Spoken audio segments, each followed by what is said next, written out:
ବାପାଙ୍କର ଦୁର୍ଘଟଣାରେ ମୃତ୍ୟୁ ଘଟିଥିବାରୁ 1.5 ବର୍ଷର ଶିଶୁ କନ୍ୟାର ଭବିଷ୍ୟତ ଅନ୍ଧାରରେ। ଏକ ସଡ଼କ ଦୁର୍ଘଟଣାରେ ଅକାଳରେ ଚାଲିଗଲା ପରିବାରକୁ ଭାତ ହାଣ୍ଡି ଯୋଗାଇ ଦେଉଥିବା ରୋଜଗାରିଆ ଯୁବକର ଜୀବନ। ଆଜ୍ଞା ହଁ, ଆମେ ଦେଖାଉଛୁ ବେଗୁନିଆ ବ୍ଲକ ଅନ୍ତର୍ଗତ ବଡ଼ମାଣତ୍ରୀ ଗ୍ରାମର ରବୀନ୍ଦ୍ର ବିଶ୍ୱାଳଙ୍କର 24 ବର୍ଷର ଭେଣ୍ଡିଆ ପୁଅ ଚନ୍ଦ୍ରଶେଖର ବିଶ୍ୱାଳଙ୍କର ଏକ ସଡ଼କ ଦୁର୍ଘଟଣାରେ ମୃତ୍ୟୁ ଘଟିଥିବା ସମସ୍ୟା ବିଷୟରେ। ଘଟଣା ଏହି ପ୍ରକାରର। ଚନ୍ଦ୍ରଶେଖର ବିଶ୍ୱାଳ ନିଜ ପରିବାରର ପେଟ ପାଟଣା ପାଇଁ କାମଧନ୍ଦା ସାରି ଖୋର୍ଦ୍ଧାରୁ ବଡ଼ମାଣତ୍ରୀ ନିଜ ଘରକୁ ଫେରୁଥିବା ବେଳେ ଡାଳତୋଳା ଓ ପରିଛଳ ମଧ୍ୟରେ ଏକ ଭାରୀ 4 ଚକିଆ ଆଇଚର ପରିଛଳ ଆଡ଼ୁ ଦ୍ରୁତ ଗତିରେ ଆସୁଥିବା ବେଳେ ଚନ୍ଦ୍ରଶେଖର ବିଶ୍ୱାଳ ଏକ 2 ଚକିଆ ମୋଟର ସାଇକେଲରେ ଆସୁଥିବା ବେଳେ ପରିଛଳ ଆଡ଼ୁ ଦ୍ରୁତ ଗତିରେ ଆସୁଥିବା ଆଇଚର ଗାଡ଼ିଟି ବାଇକ୍ଟିକୁ ପିଟି ଦେଇ ଚମ୍ପଟ ମାରି ଖସିଯିବା ସମୟରେ ସ୍ଥାନୀୟ ଲୋକେ କାବୁ କରି ନେଇଥିଲେ ଆଇଚର ଗାଡ଼ି ଚାଳକକୁ ଓ ଚନ୍ଦ୍ରଶେଖର ବିଶ୍ୱାଳଙ୍କୁ ରକ୍ତ ଜୁଡ଼ୁବୁଡ଼ୁ ଅବସ୍ଥାରେ ସଙ୍ଗେ ସଙ୍ଗେ ଖୋର୍ଦ୍ଧା ମୁଖ୍ୟ ଚିକିତ୍ସାଳୟକୁ ନେଇଯାଇଥିଲେ। ସେଠାରେ ତାଙ୍କୁ ଡାକ୍ତର ମୃତ ଘୋଷଣା କରିଥିଲା। ପରେ ଶବକୁ ଡାକ୍ତର ବ୍ୟବଚ୍ଛେଦ କରି ଘରକୁ ପଠାଇ ଦେଇଥିଲେ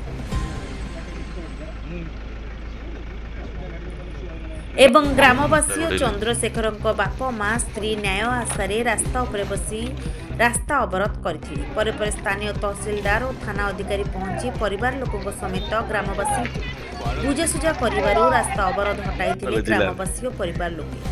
କିନ୍ତୁ ପରିବାର ଲୋକେ ଓ ମୃତାଙ୍କର ସ୍ତ୍ରୀ ଲକ୍ଷ୍ମୀପ୍ରିୟା ପ୍ରଧାନ ସରକାରଙ୍କୁ ନିଜର ଦାବି ଜଣାଇଛନ୍ତି। ମୃତକ ଚନ୍ଦ୍ରଶେଖର ପଛରେ ଛାଡ଼ି ଯାଇଥିବା ନିଜର 1.5 ବର୍ଷର ଶିଶୁ କନ୍ୟା, ନିଜ ସ୍ତ୍ରୀ ଓ ବୃଦ୍ଧ ବାପା ମା କିପରି ଚଳିବେ ଓ 1.5 ବର୍ଷର ଝିଅର ଭବିଷ୍ୟତକୁ ଆଖି ଆଗରେ ରଖି ସରକାରଙ୍କ ପାଖରେ ଅନୁରୋଧ କରିଛନ୍ତି ମୃତକଙ୍କ ପରିବାରକୁ ଆର୍ଥିକ ସାହାଯ୍ୟ ସହିତ ସମସ୍ତ ପ୍ରକାର ସରକାରୀ ସୁବିଧା ଯୋଗାଇ ଦେବା ପାଇଁ ଗ୍ରାମବାସୀ ସରକାରଙ୍କ ନିକଟରେ ଦାବି ରଖିଛନ୍ତି।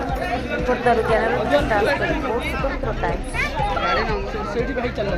एकदम लोक घेरीगले से लोकंर किसी उत्तर दे पारे से बाध्य हो तहसिलदार को साहाय्य मागिले। तहसिलदार आसिले बापा माँ झील समस्त की भेट हेले दुख कथा शुणिले कि समस्यार समाधान कले कलियारे तहसिलदार थाना बाबू उपस्थित समाधान है।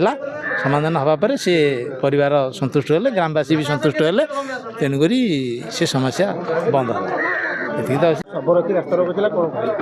ये देखो आज्ञा मोर दुखद विषय एवं गोटे गरीब पिला जे कि दिन मजुरिया ता बापा भी दिन मजुरिया ता ना हूँ चंद्रशेखर विश्वाल डालतोला पाखे गोटे आइचर गाड़ी ताकू जस्ट चढ़े देगी माने गोटे 200 मीटर खंडे से भिड़िक नहीं गला।